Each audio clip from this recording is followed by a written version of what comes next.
Welcome students. आज का जो हमारा आर्टिकल है वो है हमारे पास कूलम्स लॉ। कूलम्स लॉ जो है ये बेसिकली आपके पास एक बेसिक फंडामेंटल लॉ है जो कि चार्जेस को स्टडी करने के लिए इस्तेमाल होता है। ये लॉ जो है दिया गया by the scientist named as Charles Augustin de Coulomb in 1800 century. अब इसमें हमारे पास जो है वो जो कूलम लॉ है उसमें सबसे पहले जो भी हम चीज स्टडी करते हैं वो करते हैं स्टेटमेंट। अब ये जो स्टेटमेंट है ये किन बेसिस पे जो है वो हमारे पास आती है, इसके लिए बेसिकली जो साइंटिस्ट थे चार्ल्स ऑगस्टन डी कूलम, इन्होंने एक एक्सपेरिमेंट परफॉर्म किया और उस एक्सपेरिमेंट में जो डिवाइस थी वो डिवाइस कहलाती है torsional balance. Torsional balance basically एक इस तरह का जार होता है जिसके अंदर से हम जो है वो एयर को बिल्कुल रिमूव कर लेते हैं ताकि एयर का ड्रैग और उसका कोई इन्फ्लुएंस इसके अंदर ना हो। उसके बाद उन्होंने क्या किया, उन्होंने इसमें से एक होल में से एक रॉड को एंटर किया और उस रॉड के ऊपर जो है वो दो बॉल्स लगा दी। इन बॉल्स के ऊपर जो है वो कोई भी चार्ज असाइन किया जा सकता है। तो let's suppose this is the sphere A which carry any charge which is named as Q1। फिर इन्होंने क्या किया, इन्होंने एक और रॉड लिया और उस रॉड को भी इसके अंदर हैंग किया और उस रॉड के आगे जो है वो एक और अटैच कर दी स्फीयर, और इस स्फीयर को भी चार्ज असाइन किया जा सकता है। लेट्स सपोज हम कहते हैं कि इस चार्ज स्फीयर का नाम है B और इसके ऊपर कोई भी एक अमाउंट ऑफ चार्ज है जिसको हम कह देते हैं Q1। तो इन्होंने Q2, अब इन्होंने क्या किया, Q1 और Q2 की मैग्नीट्यूड और नेचर को चेंज करना शुरू किया। जब इन्होंने Q1 और Q2 की नेचर को सेम रखा तो ये देखा कि ये जो A वाली है ये रोटेट होके दूर चली जाती है, और इसी तरह जब उन्होंने इनकी नेचर को ऑपोजिट रखा तो A जो है वो रोटेट होके B के करीब आने की कोशिश करती है। यहां से पहली चीज पता लगी कि दो चार्जेस हमेशा एक दूसरे को अट्रैक्ट करेंगे अगर वो ऑपोजिट होंगे, और ये चार्जेस एक दूसरे को रिपेल करेंगे अगर उनकी नेचर जो है वो सेम होगी। यानी पॉजिटिव पॉजिटिव को रिपेल करेगा, नेगेटिव नेगेटिव को रिपेल करेगा, व्हाइल पॉजिटिव और नेगेटिव एक दूसरे को अट्रैक्ट करेंगे। तो यहां से पहली चीज पता लगी कि फोर्स जो है वो दो चार्जेस के दरमियान में अट्रैक्शन की भी हो सकती है, रिपल्शन की भी हो सकती है। फिर उसने क्या किया कि Q1 और Q2 के मैग्नीट्यूड को चेंज करना शुरू कर दिया। जब उसने सिर्फ Q1 का मैग्नीट्यूड बढ़ाया, लेट्स सपोज हम ले लेते हैं कि दोनों पॉजिटिव रखे, सिर्फ Q1 का जो है ये स्फीयर A पे मैग्नीट्यूड ऑफ चार्ज को इंक्रीज किया तो उसने देखा ये तेजी से रोटेट होकर दूर चली जाती है। इसका मतलब है Q1 के इंक्रीज करने से फोर्स जो है वो इंक्रीज हो जाती है। फिर उसने इस स्फीयर B के ऊपर जो है वो चार्ज का मैग्नीट्यूड इंक्रीज किया और ये देखा कि इसमें भी जो है वो A तेजी से दूर जा रहा है। तो यहां से पता लगा कि फोर्स जो है वो चार्जेस पे डिपेंड करती है। फिर उसने इनके दरमियान का फासला जो है वो चेंज किया।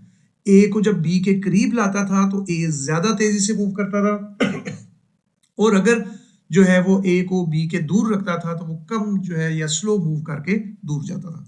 तो इससे उसने एक जो है वो स्टेटमेंट जनरेट की, और वो जो स्टेटमेंट है वो हमारे पास है कूलम लॉ की बेसिक स्टेटमेंट। तो कूलम लॉ की जो स्टेटमेंट है वो हम यहाँ पे लिख लेते हैं। यहाँ पे कूलम लॉ की स्टेटमेंट आ गई। There is a force of attraction or repulsion between each two point charges. This force is directly proportional to the product of magnitude of point charges and inversely proportional to the square of distance between point charges. अब जो है वो हम इस statement को थोड़ा सा लिख लेते हैं। There is a force of attraction or repulsion between each 2 point charges.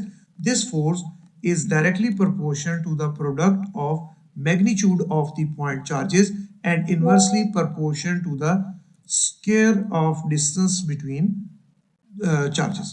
ये हमारे पास जो है वो इसकी मैथमेटिकल स्टेटमेंट होगी। अब हमने क्या करना है कि अब हमने इसकी जो स्टेटमेंट है उसको मैथमेटिकल फॉर्म देनी है।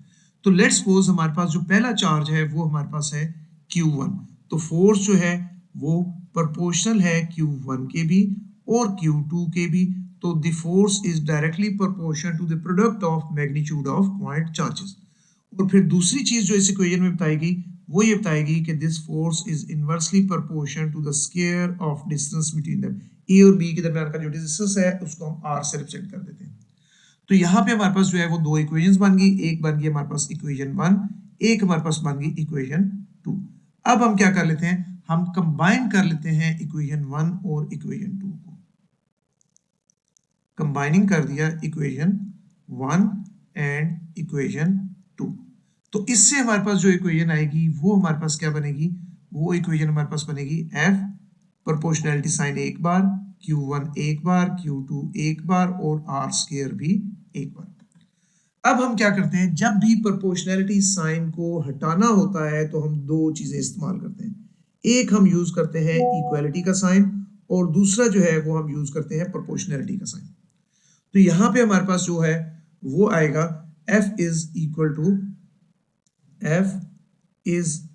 इक्वल टू कांस्टेंट और बाकी जो सारी इक्वेशन है वो एज इट इज हो जाएगी, जो कि होगी Q1 Q2 over are square. तो यहाँ पे जो कांस्टेंट यूज करते हैं वो यूज करते हैं K, here K is constant, और बाकी सारी जो इक्वेशन है वो एज इट इज आ जाएगी F Q1 Q2 over are square. तो this is the basic mathematical form of the Coulomb law, where F is force, Q1 is first charge, Q2 is second charge and R is the distance between two charges। अगर हम यहाँ पे देखें तो यहाँ पे हमने एक चीज को जो है वो प्रॉपरली एक्सप्लेन नहीं किया और वो चीज है कांस्टेंट। तो यहाँ पे अब हम कांस्टेंट को जो है वो डिफाइन करने की कोशिश करते हैं। तो यहाँ पे कांस्टेंट जो है वो है प्रोपोर्शनैलिटी की जगह आ रहा है, तो K क्या है, K is proportionality constant, proportionality constant, और इसको एक और नाम भी दिया जाता है और वो नाम दिया जाता है कूलम कांस्टेंट। तो ये जो कांस्टेंट है वो आपका क्या कहलाएगा, प्रोपोर्शनैलिटी कहलाएगा या कूलम कांस्टेंट कहलाएगा। और इस कांस्टेंट की जो वैल्यू होती है, मैथमेटिकल वैल्यू जो होती है वो हमारे पास होती है K is equal to 9 into 10⁻⁹ newton metre square per coulomb square. तो here K is the proportionality constant and its value is 9 into 10⁹ newton metre square per coulomb square. अब इसमें जो K है इसकी डिपेंडेंस किस पे है, K जो है वो डिपेंड किस चीज पे करता है, तो K जो है वो मेनली दो चीजों पे डिपेंड करता है। सबसे पहली जो K की डिपेंडेंस है वो आपके पास है system of unit, system of units, कि अगर हम यहाँ पे न्यूटन की जगह डाइन का इस्तेमाल कर लें, मीटर की जगह सेंटीमीटर को इस्तेमाल कर लें, तो हमारे पास सिस्टम ऑफ यूनिट चेंज हो जाएगा। In that case the value of K will also be change. Second जो है वो डिपेंड करती है मीडियम के ऊपर, कि हमने ऊपर जो एग्जांपल दी टॉर्शनल बैलेंस की, उस टॉर्शनल बैलेंस में हमने दरमियान में कोई चीज नहीं रखी तो फोर्स और थी। लेकिन अगर इसी जार के अंदर मैं कोई गैस फिल कर लूं या पानी या कोई भी लिक्विड या कोई और मीडियम फिल कर दूं, तो फिर ये दो चार्जेस उसी डिस्टेंस पे उसी मैग्नीट्यूड के चार्जेस सेम फोर्स एक्सर्ट नहीं करेंगे। तो इसका मतलब है कि अगर इस जार के अंदर कोई मीडियम कोई भी चीज भर दी जाए तो फोर्स ऑफ अट्रैक्शन या रिपल्जन जो है वो इफेक्ट होती है। और इसको अगर हम मैथमेटिकली इसके साथ रिलेट करना चाहते हैं तो हम K का एक फार्मूला यूज करते हैं और वो फार्मूला होता है K is equal to 1/4 pi epsilon naught. Here epsilon, और क्योंकि यहाँ पे हमने जो टॉर्शनल बैलेंस में रखा, यहाँ पे आपने कोई चीज रखी, इवन कि एयर को भी रिमूव कर दिया, तो ये कहलाती है फ्री स्पेस। एप्सिलॉन नॉट जो है वो हमारे पास है permittivity of free space. Epsilon not is permittivity of free space, permittivity of free space. अब अगर हम कोई मीडियम यूज कर लेंगे तो फिर हम यहाँ पे नॉट का सिंबल हटा देंगे, सिर्फ 1/4 पाई एप्सिलॉन को लिख देंगे। तो इसका मतलब है कि जैसे जैसे मीडियम चेंज होता जाएगा फोर्स बिटवीन टू चार्जेस भी चेंज होती जाएगी। तो अब यहाँ पे परमिटिविटी को अगर डिफाइन करते हैं तो परमिटिविटी क्या है, तो लेट्स सपोज कि ये क्लासरूम है और इस क्लासरूम में दो स्टूडेंट्स हैं जो आपस में बातें कर रहे हैं या कोई भी मजाक या हल्ला गुल्ला कर रहे हैं। ये दो स्टूडेंट्स हैं जो क्लास में एक दूसरे के साथ मजाक कर रहे हैं या बातें कर रहे हैं। ये जो एक दूसरे के साथ बातें कर रहे हैं, this is the force of interaction between these two students. अब अगर कोई टीचर क्लास में नहीं होता तो ये फ्रीली एक दूसरे के साथ बातचीत करते हैं, लेकिन अगर इसी दौरान क्लास में कोई और टीचर आ जाए और टीचर जो है क्योंकि लेक्चर के दौरान स्टूडेंट्स को अलाउ नहीं करते कि वो बातें करें, तो फिर अब ये दो स्टूडेंट्स जो हैं इनके दरमियान फोर्स ऑफ इंटरेक्शन जो होगी या जो भी इंटरेक्शन इनके दरमियान हो रही थी वो क्या हो जाएगी, वो कम हो जाएगी। तो बेसिकली आपके पास क्या हुआ कि ये असर हुआ इस टीचर का इस क्लास में होने की वजह से। जब टीचर क्लास में है तो ये स्टूडेंट्स एक दूसरे से कम इंटरेक्ट करें, जब ये टीचर नहीं है तो ये स्टूडेंट एक दूसरे से ज्यादा इंटरेक्ट करें। बिल्कुल सेम ऐसे ही दो चार्जेस हैं, दो चार्जेस के दरमियान में जब कोई चीज नहीं है तो उनके दरमियान फोर्स ज्यादा है, लेकिन जैसे ही कोई चीज आ गई, मीडियम आ गया बीच में, तो उस मीडियम की वजह से ये चार्जेस अब उतना एक दूसरे के साथ ज्यादा इंटरेक्ट नहीं कर पाएंगे। और याद रखिएगा कि ये जो मीडियम होता है ये हमेशा इंसुलेटर होना चाहिए। दो चार्जेस के दरमियान में जो मीडियम यूज किया जाता है, this medium is always insulator. ये मीडियम कभी भी आपके पास जो है वो कंडक्टर नहीं हो सकता, तो मीडियम जो है दिस मस्ट बी इंसुलेटर। तो इससे हमें पता लगा कि परमिटिविटी क्या है। परमिटिविटी ऑफ फ्री स्पेस जो है वो आपके पास एबिलिटी ऑफ मीडियम है to reduce the force of attraction. तो आपके पास परमिटिविटी क्या है, एबिलिटी किस चीज की, एबिलिटी है मीडियम की। कौन सी ability, to reduce force of interaction, force of interaction. Interaction इस वजह से कह रहा हूं क्योंकि ये फोर्स अट्रैक्शन अट्रैक्टिव भी हो सकती है, रिपल्सिव भी हो सकती है। तो जो भी फोर्स हो, इस मीडियम ने उसके दो चार्जेस के दरमियान में फोर्स को रिड्यूस करना है। तो उसके बाद हमारे पास जो नेक्स्ट चीज आती है, नेक्स्ट चीज हम देख लेते हैं। नेक्स्ट चीज हमारे पास आ जाती है कि हमने के की डायमेंशंस को देखना है। डायमेंशंस ऑफ के क्या होंगी, डायमेंशंस ऑफ कूलम कांस्टेंट। कि के की जो है वो हमने देख लिया कि डिपेंड किस पे करता है, हमने के की डायमेंशंस को भी डिटरमिन करना है। तो सबसे पहले हम कूलम लॉ लिख लेते हैं। कूलम लॉ हमारे पास क्या है, कूलम लॉ की मैथमेटिकल फॉर्म है F is equal to K Q1 Q2 over R square. We want to find the dimensions of K, तो हम क्या करेंगे, यहां से के फाइंड कर लेते हैं। तो के किसके इक्वल हो जाएगा, F R square over Q1 Q2। What are the dimensions of F, F की डायमेंशन है MLT माइनस 2।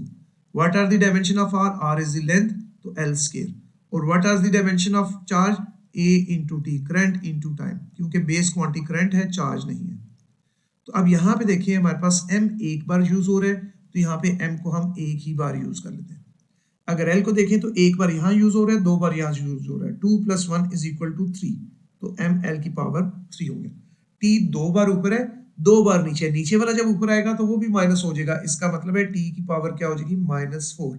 और A दो बार है, ये भी एक बार ऊपर आ जाएगा, तो ये बन जाएगा -2। तो इसका मतलब है what are the dimensions of Coulomb constant, the dimensions of Coulomb constant are ML की पावर 3, T की पावर -4, A की पावर -2। इसी तरह अगर हम परमिटिविटी की डायमेंशंस कैलकुलेट करना चाहें, कि अगर हम फाइंड करना चाहते हैं कि डायमेंशंस क्या है परमिटिविटी की, तो उसके लिए फिर हम क्या यूज कर सकते हैं, उसके लिए हम के को यूज कर लेते हैं। हमने पढ़ा है कि हमारे पास जो फार्मूला है कूलम कांस्टेंट का वो है K is equal to 1/4 pi epsilon naught. अब यहाँ पे हम एप्सिलॉन को अगर सेपरेट कर लें तो हम एप्सिलॉन को सेपरेट कर लेते हैं, तो एप्सिलॉन जो है वो हमारे पास आ गया, एप्सिलॉन इज इक्वल टू 1/4 पाई के। अब यहाँ पे अगर हम डायमेंशंस पुट करते हैं तो 1 की जगह पे 1 ही रहेगा, 4 और पाई की कोई डायमेंशन नहीं होती। के की डायमेंशन जो है वो हमारे पास है m, l की पावर 3, t की पावर -4, a की पावर -2। जब हम इनको न्यूमरेटर में लेके आएंगे तो हमारे पास आ जाएगा m की पावर 1 -1, l की पावर -3, t की पावर +4 और a की power +2। These are the dimensions of the permittivity of the medium. अब यहाँ पे एक सवाल पैदा होता है कि ये ऐसा क्यों है, फोर्स जो है वो आपके पास चार्जेस के प्रोडक्ट के डायरेक्टली प्रोपोर्शन और डिस्टेंस के इन्वर्सली प्रोपोर्शन क्यों है।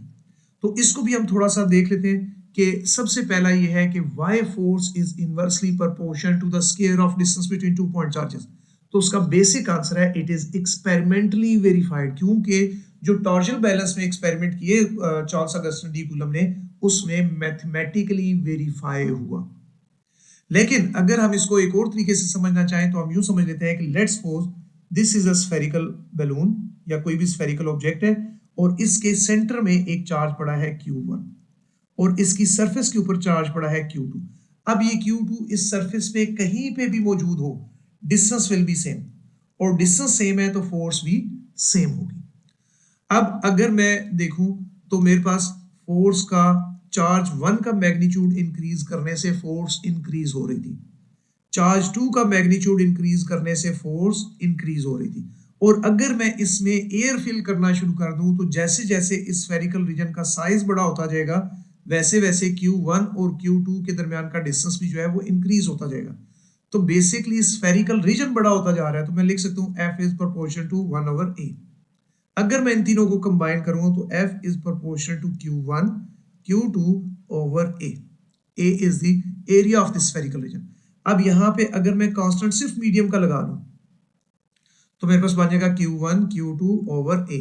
अब area of the spherical region होता है वो हमारे पास होता है a is equal to 4πr²। तो इसका मतलब हमारे पास क्या हुआ, हमारे पास यहाँ पे बन जाएगा F is equal to 1/ε0 Q1 Q2/4πr²। अब यहाँ पे 4 और पाई क्योंकि कांस्टेंट है तो इसको हम कर लेते हैं सेपरेट। तो F is equal to 1/4πε0 Q1 Q2/r², where r is the radius of the spherical region or distance between these two point charges, and Q1 is the point charge of magnitude of charge 1, Q2 is the magnitude of charge 2, and 4 pi and epsilon are the constant। यही वजह है कि coulomb law में 4 पाई का term use होती है, और ये बेसिकली इस चीज को रिप्रेजेंट करती है कि दो चार्जेस एक दूसरे पे जो फोर्स एक्सर्ट करते हैं, ये फोर्स हमेशा स्फेरिकली एग्जिस्ट करती है, ये किसी भी एक पर्टिकुलर डायरेक्शन में एग्जिस्ट नहीं करती। नेक्स्ट हमारा पार्ट बनता है, वो हमारे पास बनता है vector form of Coulomb law. Vector form. अब क्योंकि कूलम लॉ किसको रिप्रेजेंट कर रहा है, फोर्स को रिप्रेजेंट कर रहा है, और फोर्स एक वेक्टर क्वांटिटी है। अगर किसी भी वेक्टर को देखा जाए तो वो हमारे पास होता है F vector is equal to F उस वेक्टर का मैग्नीट्यूड और उस वेक्टर की डायरेक्शन। अब यहाँ पे डायरेक्शन को हम कैसे इंटरप्रेट करते हैं, तो उसके लिए लेट्स सपोज कि मेरे पास है एक चार्ज, जिस चार्ज का नाम दे देता हूँ मैं Q1, और दूसरा चार्ज है मेरे पास, उसका मैग्नीट्यूड मैं कह देता हूँ Q2, और मैं अज्यूम कर लेता हूँ कि ये दोनों चार्जेस जो है वो पॉजिटिव है। अब जब भी मैंने Q2 को लोकेट करना है विद रिस्पेक्ट टू Q1, तो मैं Q1 को रेफरेंस लूंगा और Q2 की जो लोकेशन है वो रिप्रेजेंट की जाएगी एक वेक्टर से, and that vector is known as position vector. और ये जो वेक्टर है ये हमारे पास R वेक्टर होगा, और इसकी डायरेक्शन जो होगी वो हमारे पास होगी पोजीशन वेक्टर की रिप्रेजेंट करेगी। अब Q1 Q2 पे फोर्स एक्सर्ट करता है, और ये जो फोर्स है ये हमारे पास कौन सी फोर्स होगी, ये फोर्स हमारे पास होगी रिपल्सिव फोर्स होगी, क्योंकि पॉजिटिव पॉजिटिव को क्या करता है, रिपेल करता है। तो अब हम देख रहे हैं कि जो फोर्स की डायरेक्शन है वो उसी डायरेक्शन में जिस डायरेक्शन में पोजीशन वेक्टर है। तो इसका मतलब है कि हम फोर्स के पोजीशन वेक्टर की जगह फोर्स की जो यूनिट वेक्टर है उसकी जगह पोजीशन वेक्टर का यूनिट वेक्टर इस्तेमाल कर सकते हैं।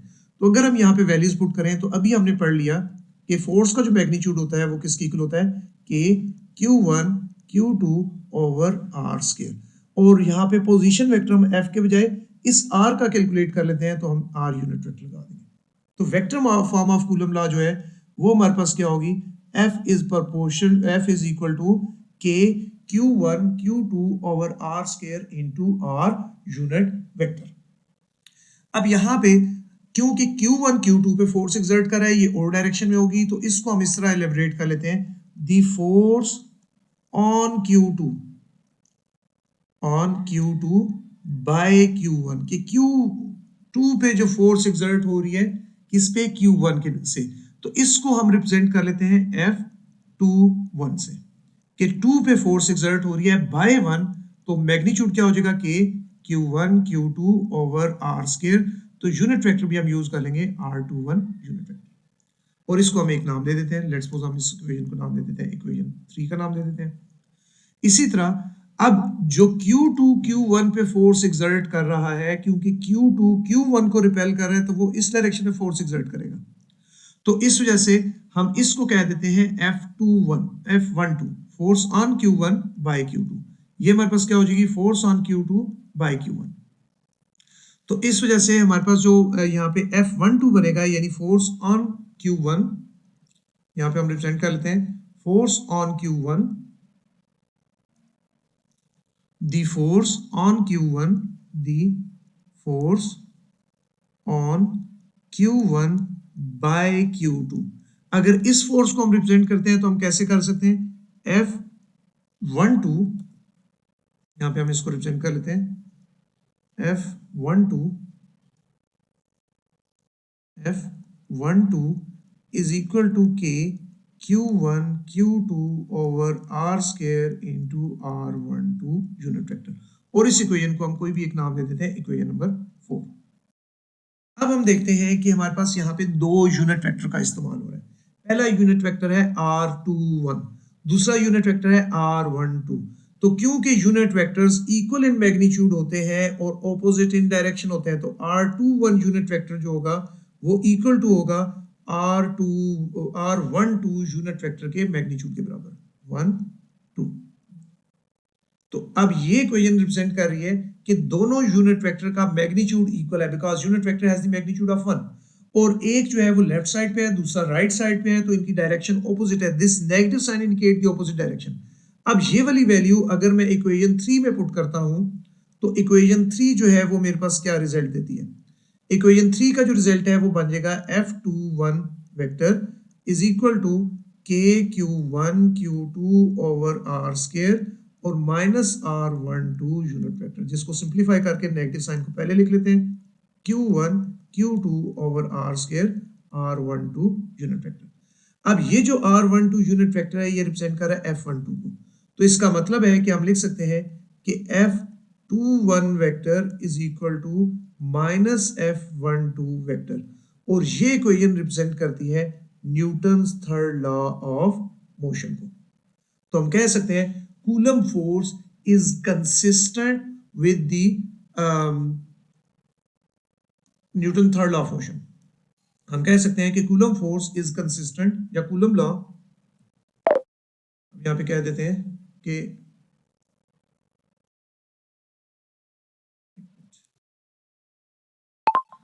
Coulomb's law is consistent with Newton's third law of motion, or the Coulomb force is a mutual force। Mutual force का मतलब बेसिकली क्या है, म्यूचुअल फोर्स का मतलब यह है कि ये फोर्स हमेशा दोनों चार्जेस एक्सर्ट करेंगे, कभी भी ऐसा नहीं होगा कि सिर्फ एक चार्ज जो है वो दूसरे चार्ज के ऊपर फोर्स एक्सर्ट करे। तो ये जो स्टेटमेंट है ये प्रूव करती है coulomb force is a mutual force, ये हमेशा दोनों चार्जेस एक दूसरे पे एक्सर्ट करेंगे, कोई एक चार्ज सिर्फ दूसरे पे फोर्स एक्सर्ट नहीं करेगा। और ये हमारे पास एज अ शॉर्ट क्वेश्चन बहुत ज्यादा इंपॉर्टेंट है। अगर आप इसकी वर्क देखते हैं तो ये आपके पास शॉर्ट क्वेश्चन के पॉइंट ऑफ व्यू से एक बहुत इंपॉर्टेंट चीज है कि show that Coulomb law is consistent with Newton third law of motion, या show that Coulomb force is a mutual force. तो ये हमारे पास हो गया इसका सेकंड पार्ट। अब हम आते हैं हमारे नेक्स्ट पार्ट की तरफ, और नेक्स्ट पार्ट जो है वो हमारे पास है इफेक्ट ऑफ मीडियम, कि मीडियम को चेंज करने से आपके पास फोर्स पे क्या फर्क पड़ेगा। आल्दो कि हम पढ़ चुके हैं, लेकिन हम अब इसको मैथमेटिकली डिस्कस कर लेते हैं। इफेक्ट ऑफ मीडियम, कि मीडियम को चेंज करने से क्या फर्क पड़ता है। तो लेट्स सपोज आपके पास दो चार्जेस हैं Q1 और Q2, आप उनके दरमियान में कुछ भी ना रखें, यानी आप क्या करें, फ्री स्पेस रखें, फ्री स्पेस या वैक्यूम को प्लेस करें, तो तब हमारे पास जो फोर्स की फॉर्म बनेगी उससे हम कह देते हैं F वैक्यूम, जो कि बन जाएगा 1/4 पाई एप्सिलॉन नॉट K की वो वैल्यू पुट कर देते हैं जिसमें मीडियम यूज होता है, और Q1 Q2 over R square. इस इक्वेशन को हम कह देते हैं इक्वेशन नंबर 5।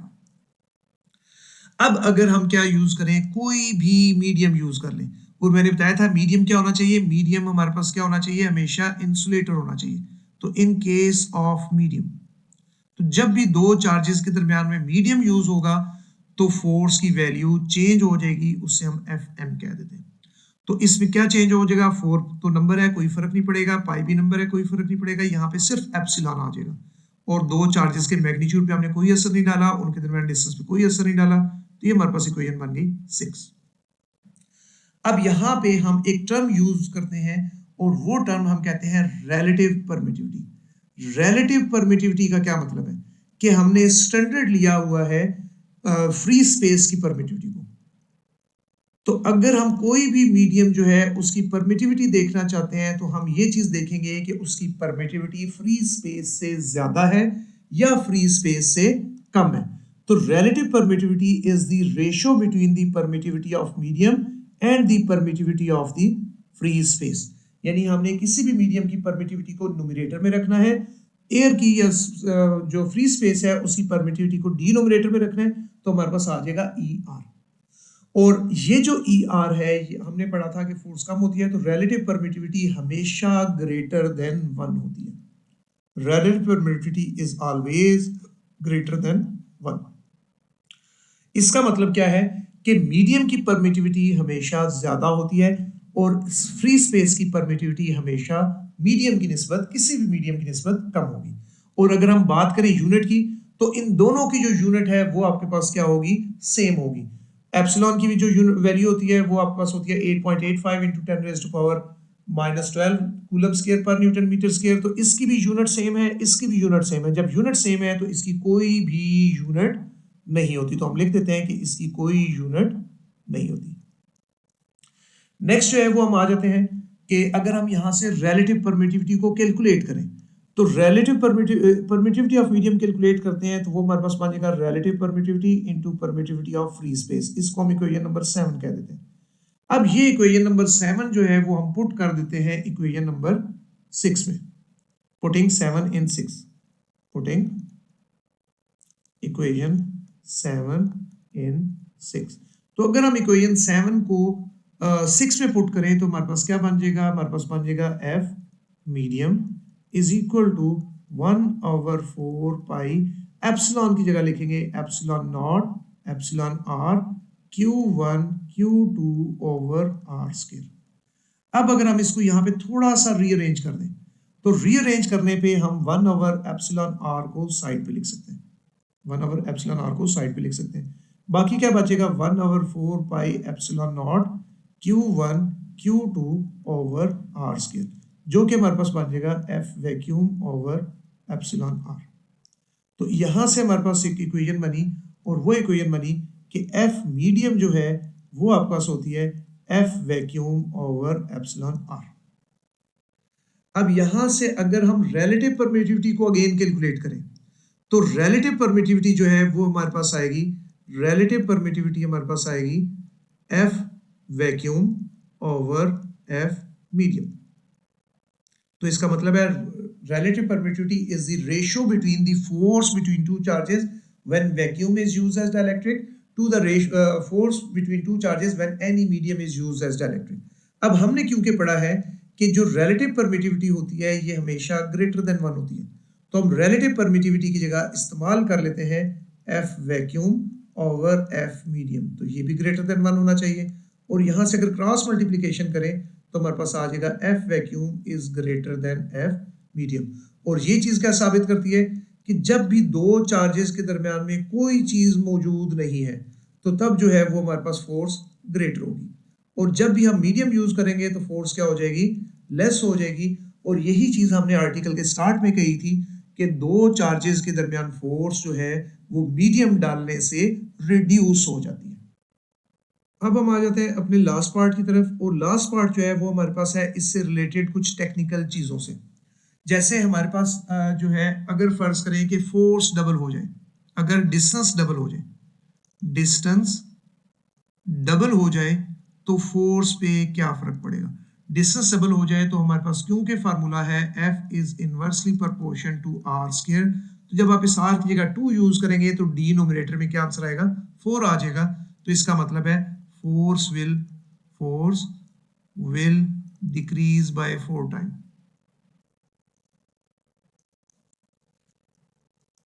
तो इसी तरह अगर चार्ज को डबल कर दिया जाए तो फोर्स डबल हो जाएगी, दोनों चार्जेस को डबल कर दिया जाए तो डबल एंड डबल आपका 4 टाइम हो जाएगा। अब कभी कभार हमारे पास ये ऐसा होता है कि हमारे पास एक से ज्यादा चार्जेस मौजूद होते हैं। लेट्स सपोज हमारे पास एक ही चार्ज है Q1, दूसरा चार्ज है हमारे पास Q2 और तीसरा चार्ज जो है वो हमारे पास है Q3, Q1, Q2 and Q3। और आपको कहा जाता है कि आप फाइंड करें फोर्स ऑन द चार्ज 3। तो जब भी इस तरह तीन चार्जेस हों तो हमारे पास सिचुएशन बहुत इजी है। लेट्स सपोज मैं कर लेता हूं कि Q3 is positive, Q2 is positive while Q1 is negative. तो अब Q3 ने Q2 को क्या करना है, रिपेल करना है। हम अज्यूम कर लेते हैं कि ये कौन सी ट्रायंगल फॉर्म कर रहे हैं, ये एक इक्विलेटरल ट्रायंगल जो है वो फॉर्म कर रहे हैं, जिस ट्रायंगल की साइड जो है वो हम कर लेते हैं 1 मीटर है। और हम चार्जेस भी जो है वो इजी सिंप्लीफिकेशन के लिए कर लेते हैं, ये 2 माइक्रोकूलम है, ये 3 माइक्रोकूलम है और ये 1 माइक्रोकूलम है। तो अब हमने क्या करना है, अगर हमने देखना है तो हमारे पास एक फोर्स है जो कि है F2 जो कि Q2 एक्सर्ट कर रहा है Q3 पे, जो कि रिपल्सिव होगी, और Q1 जो है वो Q3 को अट्रैक्ट कर रहा है, तो इस फोर्स को मैं कह देता हूँ F1। तो अब F1 जो है वो कौन से दो चार्जेस के दरमियान में है, F1 जो है वो दो चार्जेस के दरमियान में है और वो चार्जेस हैं K, Q1, Q3 over R square. अब हम यहाँ पे K की value 9 into 10 raised to power 9 put करेंगे, Q की वैल्यू 1 पुट करेंगे और 3 की वैल्यू जो है वो Q3 की 3 पुट करेंगे ओवर डिस्टेंस हमने ले लिया 1 मीटर, तो ये बन जाएगा 27 into 10 raised to power 9 newton. इसी तरह अगर हम F2 कैलकुलेट करें तो F2 के लिए जो हमारे पास फार्मूला बनेगा, F2 में हमारे पास जो है वो यूज हो रहा है चार्ज 2 एंड चार्ज 3, और यहाँ पे जो है वो हम R स्क्वायर ले लेंगे। तो हमारे पास अगेन जब वैल्यूज पुट करेंगे, K की value 9 into 10 raised to power 9, Q2 की वैल्यू हमारे पास क्या है 2, Q3 की वैल्यू है 3 और R जो है वो हमारे पास है, तो 3 2 6, 6 9 54। तो हमारे पास ये आंसर बन जाएगा 54 into 10 raised to power 9 newton. अब हमने कैलकुलेट करनी है नेट फोर्स। तो नेट फोर्स के केस में अगर सिर्फ दो वेक्टर्स हों तो फिर हम एक डायरेक्ट फार्मूला यूज कर सकते हैं, जो कि हमारे पास है F इज इक्वल टू, हमारे पास डायरेक्ट फार्मूला जो है वो हमारे पास है F इज इक्वल टू, ये हम काट लेते हैं, यहाँ पे हम लिख देते हैं F is equal to F1 square plus F2 square plus 2F1 F2 cos theta under root. अगर दो चार्जेस हो तो हम सिंपल ये तरीका यूज कर लेंगे। अब इसमें जो है वो हम क्या करेंगे, F1 की जगह हम यूज कर लेंगे 27 इंटू 10 रेज़्ड टू पावर 9 का स्क्वायर, F2 की जगह हम फिर क्या पुट कर लेंगे 54 इंटू 10 रेज़्ड टू पावर 9 का स्क्वायर, और यहाँ पे हमारे पास आ जाएगा 2, F1 की वैल्यू पुट करेंगे, F2 की वैल्यू पुट करेंगे, और क्योंकि ये एक इक्विलेटरल ट्रायंगल है तो ये एंगल जो है वो 120 डिग्री का होगा, तो यहाँ पे हम वैल्यू पुट कर देंगे cos 120 डिग्री। अब हमारे पास F1 भी मालूम है, F2 भी मालूम है, एंगल भी मालूम है, तो हमारे पास जो है वो फोर्स कैलकुलेट हो सकती है। लेकिन अगर आपके पास एक से ज्यादा चार्जेस हो, कि लेट्स सपोज आपके पास एक स्केयर है और एक स्केयर जो है उसमें आपके पास जो है वो आपने कैलकुलेट करना है, तो आपने सबसे पहले देखना है कि ये चार्ज इस पे कितनी फोर्स एक्सर्ट कर रहा है, ये हमारे पास F1 आ जाएगी। फिर देखना है ये चार्ज इस पे कितनी फोर्स एक्सर्ट कर रहा है, ये आ जाएगी F2, और फिर इस चार्ज की फोर्स कैलकुलेट करनी है, वो हमारे पास क्या हो जाएगी F3। अब इस केस में सबसे पहले आपने क्या करना है, F1x और F1y कैलकुलेट करने हैं by using the component method. फिर आपने F2x और F2y कैलकुलेट करना है बाय कंपोनेंट मेथड। फिर आपने F3x और F3y कैलकुलेट करना है बाय यूजिंग कंपोनेंट मेथड। अब रिजल्टेंट फोर्स का जो x कंपोनेंट होगा वो होगा F1x plus F2x plus F3x। इसी तरह आपके पास जो Fy होगी, y component of resultant force होगा F1y plus F2y plus F3y। और फिर अगर आपने फोर्स कैलकुलेट करनी है तो आप यूज कर लेंगे F is equal to under root Fx का स्क्वायर प्लस Fy का स्क्वायर। इस तरह आप नंबर ऑफ चार्जेस के केस में इस तरह आप किसी भी फोर्स को कैलकुलेट कर सकते हैं। ये था हमारा आज तक का आर्टिकल। इंशाल्लाह नेक्स्ट आर्टिकल में दोबारा मिलेंगे। अल्लाह हाफिज़।